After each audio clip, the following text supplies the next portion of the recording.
Welcome back to round 3 of the March 2018 Discord League. I'm once again on Karlov, and I'm 2-0 so far at this point. I wanted to take a little moment to remind you that you can see the full deck list if you click on the link in the video description. And my opponent is running Sidisi Brood Tyrant. This commander lends itself to graveyard-based strategies, and once again, a stream of chump blockers that could be a problem for Karlov. On to the match.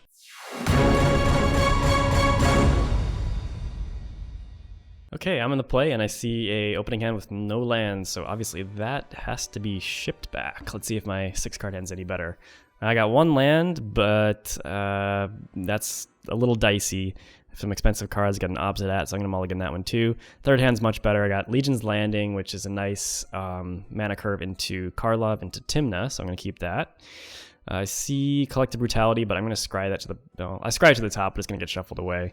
Anyway, here comes Legion's Landing. Gives me a 1/1 vampire token with lifelink, which means all else being equal, I can have a 4/4 Karlov next turn.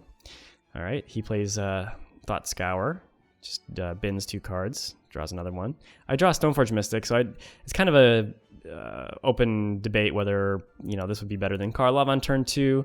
I decided to play it just to maybe avoid having to run Karlov straight into removal. I don't love to do that, so I get Batterskull here. Normally I'd get a GT, but Batterskull seems to match up nicely against Sidisi, so I go for that. He plays Commune with the Gods on his 2nd turn, and makes sense in a graveyard-themed deck. Let's see what he has. A choice between 3 creatures and a couple lands. He takes Fyndhorn Elves. All right, next turn I play Karlov and Sanctuary to gain a life and attack. He plays that Fyndhorn Elves, just a little mana dork there. And follows it up with Phantasmal Image. So, got a few decent options here to copy.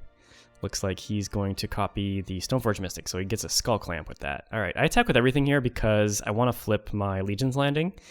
And luckily he does not block the Vampire, so he just chump blocks Karlov. Then I him to Turok him, get the Skull Clamp and Edric, and then play Dark Confidant.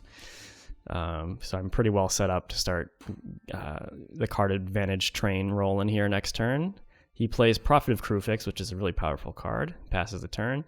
On my upkeep in response to the Confidant trigger, he flashes in Sidisi and gets a zombie friend. I draw 2 planes. I play Tymna pre-combat just in case he decides not to block my Karlov, although I don't really have any other good attacks besides Karlov, so looks like he just chump blocks. So I don't get to draw a card off Tymna. I just pass the turn and actually decide to go ahead and kill the Prophet of Kruphix on his upkeep. Best he can do is Fauna Shaman into Gravecrawler on his next turn, which is pretty good, pretty scary. Not the Gravecrawler, a Fauna Shaman mainly. Not too worried about Gravecrawler. All right, passes back to me. I get a land, pump Karlov again, and I draw Collective Brutality, which is really nice because I can kill Fauna Shaman and gain 2 life to make Karlov bigger.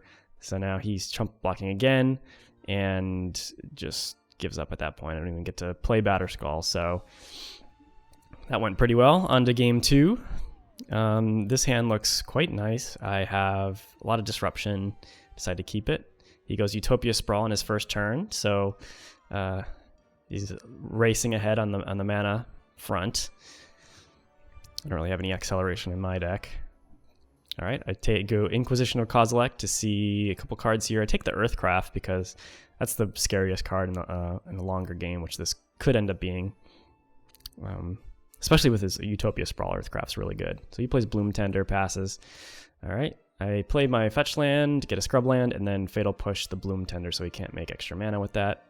I keep up a mana to take out his Sidisi with Swords to Plowshares right away, although he keeps getting zombies with it. All right, play Karlov, play another life gain land, pass the turn. He plays, Opposition. This is an insane magic card. I'm gonna have trouble with this because he has a lot of creatures already, just 2 creatures, and I have a chance of getting completely choked on mana here if he keeps dropping creatures. So luckily I can still play Tymna, so I'm kind of pressuring, I'm kind of forcing him to maybe perhaps tap my creatures instead of my lands with his opposition, which it looks like is the case here. Just tapping my 2 creatures and a land. So, however, now I can play Parallax Wave, which will buy me some time. It's not gonna be game ending. Like it's gonna basically keep me alive here, and so he won't be able to tap my mana every turn. I take his 2 mana dorks because I don't want him having extra mana on his turn. Then at the end of his turn, I get his token. So now I actually get a good attack in here, and I decide to give my team lifelink with Vault of the Archangel. I don't know exactly what I was going to draw off Tymna, so I figured I might as well do something proactive.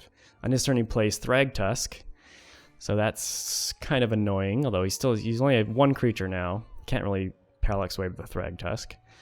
Thragtusk taps Karlov.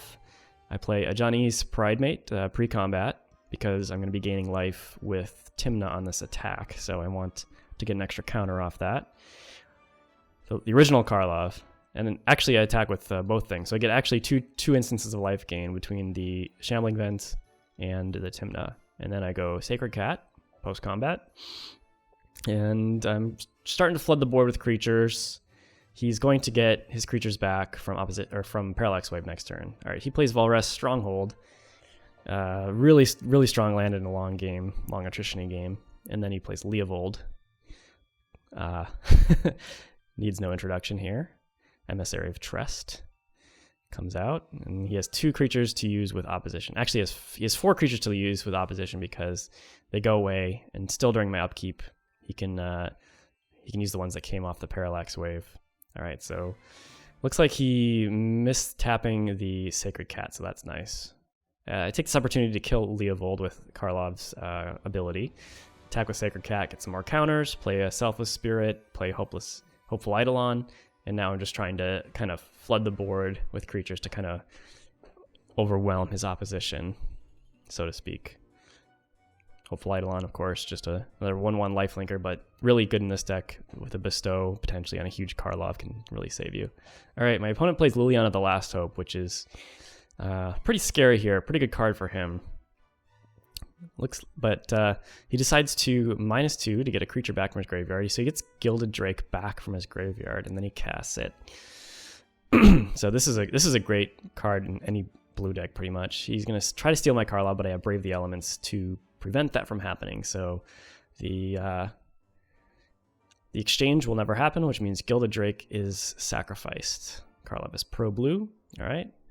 Let's see. He's got 4 creatures to use with opposition on my upkeep. So he can't get all my attackers. I'm kind of overwhelming him here with permanence, which is kind of nice. Looks like he's tapping Karlov, Ajani's Pridemate, and that's it. Play a life gain land and then attack with the little dorks. And because he blocks the Thragtusk, I have a good opportunity here to use Vault of the Archangel to give it my whole team lifelink and death touch. So I get 3 triggers off the life gain creatures, and then I take out his Thragtusk token post-combat. It's a little scary. He goes Demonic Tutor on his turn. So he's going to get his pick of the litter here in his deck. Looks like he got a Deranged Hermit.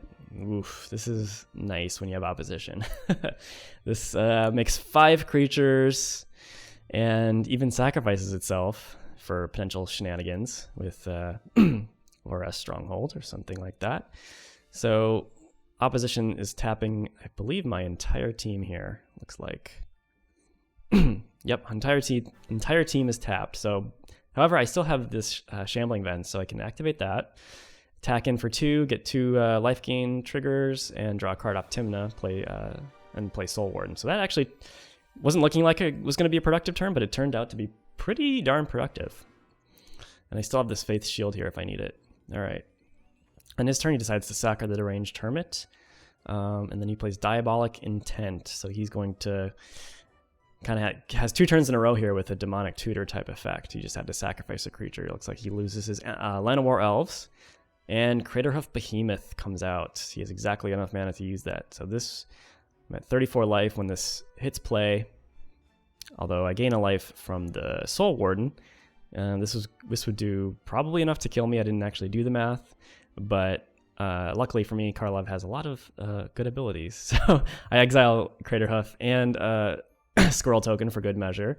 And now his squirrels are not nearly big enough to kill me, and I would have the win on the crackback, so he just concedes. This victory puts me at 3-0 in matches and 6-0 in games for the league so far. I hope you enjoyed the doubleheader action this week. Make sure to subscribe so you can be notified next week when I'll once again have a doubleheader release to finish out the league matches. I got some really good ones against Prosh and Leovold coming up. Thanks for watching.